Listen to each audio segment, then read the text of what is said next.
Well, they sure didn't say that for the last 4 years. He's been out there saying Trump-Russia collusion. He's been on CNN talking about it as well. So Shazam, maybe he's now figured out the truth. But, you know, think about this. For 4 years, they told us the Steele dossier was credible. I mean, anyone who looks at that knows that, you know, a story in the National Enquirer has got more truth to it than the Steele dossier. So it's nice he's finally come around to the truth. But he sure hadn't said that for 4 years. And what they put the country through, Comey, McCabe, Baker, Strzok, Page, those 5 top people at the FBI, all been fired or left the FBI because of this whole thing.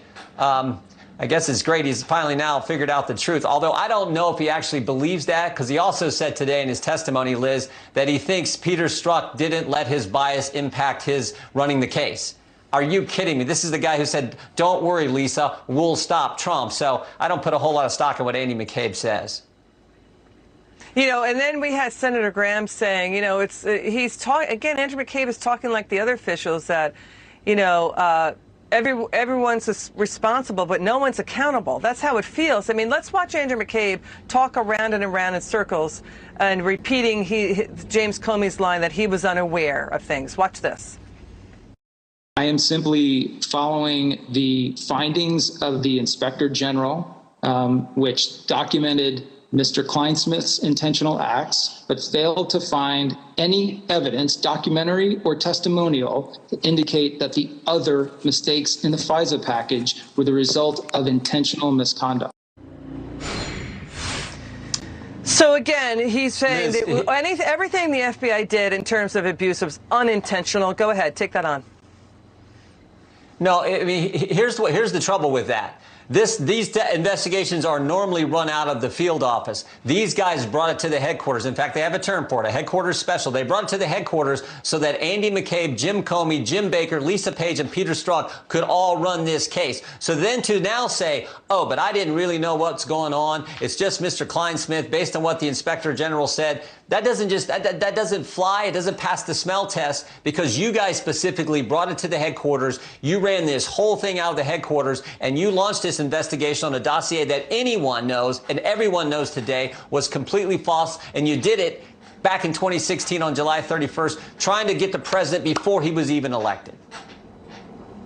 You know, and then McCabe denied knowing who ordered Peter Strzok to keep General Michael Flynn's case open. Even though Andrew McCabe was running the show there.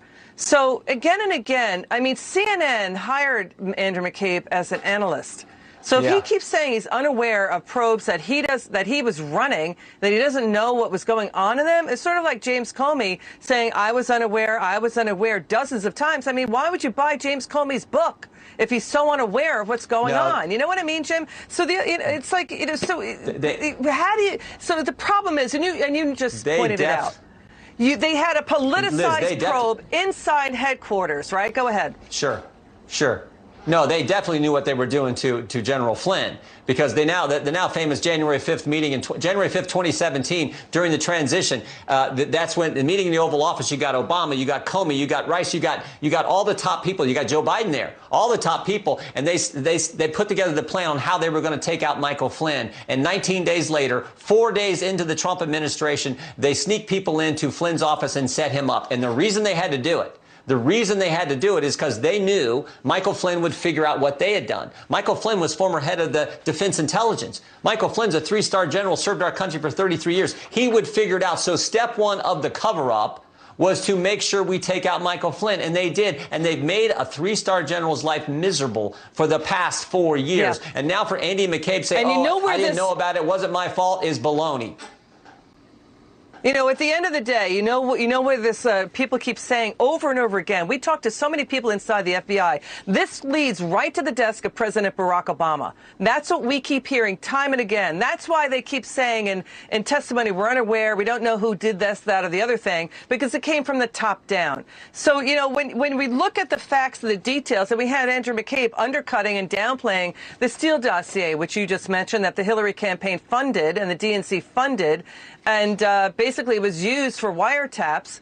You know, if he's downplaying it, why was it so important then to put it in the intelligence community assessment that James Comey demanded the CIA put in there? As even though Andrew McCabe is now downplaying it, we didn't really rely on it, but it was so important to put it in the ICA. Your final word, Congressman. They needed They needed some predicate because they didn't have anything else. And we now know that they knew there was no proper predicate because Rick Grinnell released the transcripts. Clapper said, I never saw really any evidence of collusion or conspiracy between Trump campaign and Russia. They all said there. Susan Rice said the same thing. Yeah. So they had to have something. They had to have something. So they used this bogus dossier that the Clinton campaign paid for. And she did it all to try to take heat off of her for the emails. Okay.